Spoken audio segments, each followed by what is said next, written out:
Welcome to B Plus Overland, where we share with you all of the upgrades and changes we've made to our B Plus RV for full-time off-grid living and a trip down the Pan American Highway from Alaska to Argentina. Ours is a 2021 LTV Wonder rear twin bed. That's the B Plus in the back, and it's built upon a 2020 Ford Transit 350 HD cutaway van with rear dually wheels. Come check it out. Today I'm going to share with you how we upgraded our factory radial road tires to all-terrain tires. We were trying to achieve four things. Firstly, we wanted a more durable tire. Number two, we wanted better traction. Number three, we wanted a higher load rating or load carrying capacity tire. And number four, we wanted a larger tire both in width and in circumference. So some of the challenges we ran into when trying to select or find a all-terrain tire were, well, number one, the big one was this is the new 2020 Ford Transit. I've got the dually wheels in the back. It's the 350 HD. It came with a new tire size, which wasn't really popular. It was a 205 75R16. And with this being a new tire size and a new transit body, there just weren't a lot of people, or I couldn't find any, who had done any upgrades, and I could use their information. And again, because this is a dually in the back, I'm challenged by how wide I can make the tires, because the dualies can't rub, or that's going to cause a tire problem, and that applies even when you air down when you're off-road, which is kind of limited, again, because they're dualies and you don't want them to rub, so you can only down air so far. And then in the front area, what size tire was going to fit inside of the well? Was I going to have to trim things? So after doing as much research as I could, talking to as many people, tire shops, taking as many measurements as I could, and comparing tires, I finally had to pull the trigger on what I thought was a safe choice. What I started with was a standard road radial tire. It was a 205 75 R16. What I ended up choosing was a Toyo Open Country 3 all-terrain tire, and the size was a 215 85 R16. So what were my gains there? Number one, traction. I'd gone to the knobby, if you will, of an all-terrain tire, so I had more grip. I'd moved from a 205 width to a 215, so I had a little bit more surface area in terms of width. And this was also rated as actual snow tires for severe snow service. So if I found myself in Canada or Alaska during snow tire season and I got pulled over, I would have qualifying tires for any kind of weather. In terms of higher load, I went from a load rating single tire of 113 and dualies 111, and I went up to a rating of, let's see, 115 and 112. So I moved up into a E-rated tire, and I gained throughout the total vehicle capacity an extra 600 pounds of carrying capacity. So just a little safety factor. In terms of lift, I ended up, as I explained, with a wider tire, but I ended up with a larger diameter or circumference. So I went from a 28.1 inch diameter tire down up to a 30.4. So that's 2.3 inches larger overall. And in terms of lift, I just halved that, and I got 1.15 inches of additional body lift away from the ground, in addition to the lift kit that I had already installed. In terms of durability, I'm looking at a slightly harder rubber that's going to last longer. I've got more steel belts in there, and I've got a much tougher sidewall, which is pretty important. If I get a puncture in the tire, I have a plug kit and I can plug it and blow it back up and get down the road. But if I end up with a sidewall slice that can't be repaired, that tire's history. So having a more durable sidewall was pretty nice gain. In terms of tire safety and repair, we do use a TPMS system, a tire pressure monitoring system, which I highly recommend, and I'll go into in another video. In terms of spare tires, RB Plus didn't come with a spare nor any place to keep one. You talk to most overlanders and you talk about spares, and the question is, number one, are you carrying one or two? Well, in our case, and this is just the decision we made for us, I'm not saying it's right for you, we chose not to bring a spare. So if we do have an issue, a flat, first our TPMS system is going to let us know if it's a slow leak or a rapid one and we need to pull over very quickly. That can help save a tire and keep it repairable. If it's a hole in the tread, I have a full plug kit. We have ABS compressor, onboard air, so we can reinflate tires when we've repaired them or if we've aired down.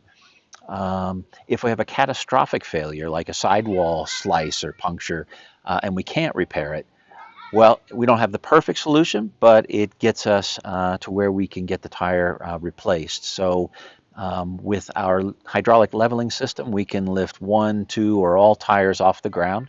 So we can get the tires off. I carry an oversized tire iron. And if I have a front tire failure, I can remove the front tire. I can go to the back and grab one of the dullies, bring it forward and put it on and run with a single on that side of the rear and just stick the damaged tire inside, and we can limp to the next town. With the higher rated tires that I now have and the weight calculations that I've done, I'm not going to drive 90 miles an hour, but I can certainly drive 40, 50 miles an hour on a semi-smooth road and get us back where we can get some help. The other thing to remember is this is a B plus. We're heavy. We're not like a Jeep with four-wheel drive and dual lockers that's going way, way out away from the main roads. We get out there, but we're not completely out of touch. So if we were in a situation without a spare tire that we couldn't get out of, we're not too far from help. So what happens when you change the diameter or circumference of tires on a vehicle that's very much controlled by computers? Well, it confuses it. So once we put these bigger tires on, the lane assist didn't work, the crash assist wasn't working, cruise control didn't work, the speedometer was off, all these alarms, red lights were flashing, we had to keep turning them off. It was obnoxious to drive any distance with these things constantly cycling and warning us. So I did know that I'd have to do some reprogramming. I knew I was going to use what seemed to be the only source solution was a program called Forscan, forscan.org, open source, I believe, program. And I downloaded the free version and did a little more reading than I had initially.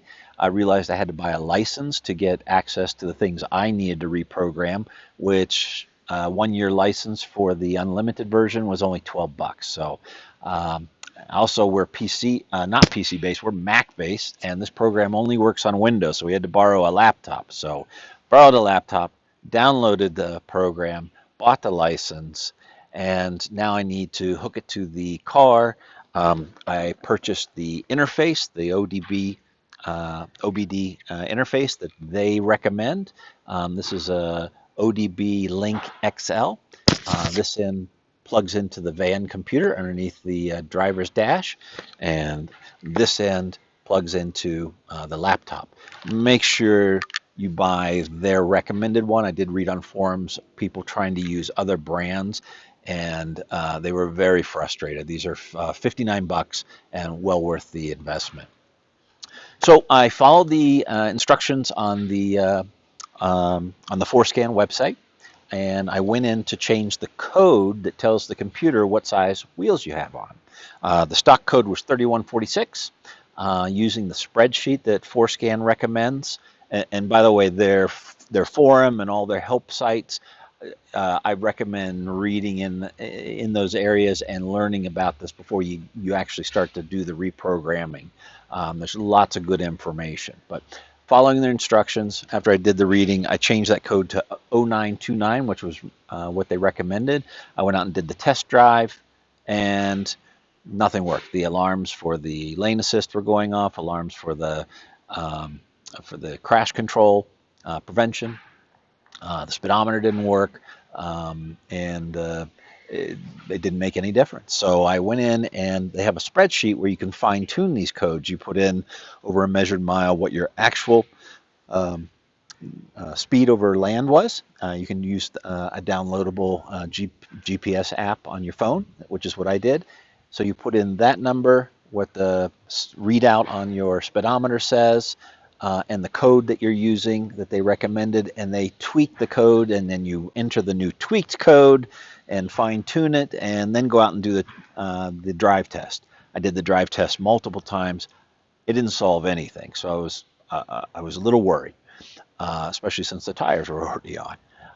So they had a second approach. So I set that setting back to the factory setting of the 3146, and I just went into a different field where you can manipulate only the tire circumference. So I changed the stock tire circumference from, let's see, 2170 millimeters to 2423 millimeters, and followed the instructions, which included clearing a thing called the DTCs, and also ran a thing where it's called a relearn, and what happens is this new value you've put in is propagated to other formulas in the computer, and those are all corrected. So after all I did all that. I unplugged. I went out and did the field test, and none of the alarms went off. The lane assist works. The crash avoidance worked. The cruise control worked. Unfortunately, the speedometer still was off. So it was off such that when it said 60, I would actually be going 64. It had an error percentage of 6.6%. So I've never been able to fix that. I don't know what's causing it, but quite frankly, we're to the point where we just know to keep it, a few miles an hour less, whether we're in miles an hour or kilometers. And if we found the solution to fixing it, we'd fix it, but it's not a big deal. So these are our Toyos installed after about 15,000 miles. You can see we haven't had to do any trimming with these larger diameter tires. Got a pretty aggressive tread on these compared to our radial tires.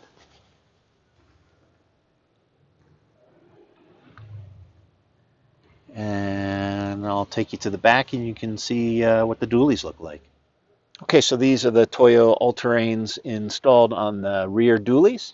Again, we didn't have any body rub issues. And then in terms of spacing between the tires, these are at full inflation at 80 pounds, and you can see that we've got a good amount of space, and allows us to down air when we're off-road to about 50 pounds, maybe a little less. So last thoughts on this upgrade. Am I happy? Really happy. Didn't have to make any alterations to anything on the van. I was able to go to a standard tire shop and buy these, have them installed. The wear has been good. Now noise, going to an all-terrain from a regular road radial tire, what's the extra noise like? Is it noticeable? Yes. Is it a big deal? It's not. It's not even close to the sound of the wind rushing over the cowling of the van. So that's how little difference there is. In terms of handling on the road, going down the highway, they track straight. They corner well. I just don't feel any difference there. Off-road, I definitely have a lot more confidence. And I'd highly recommend these for this application.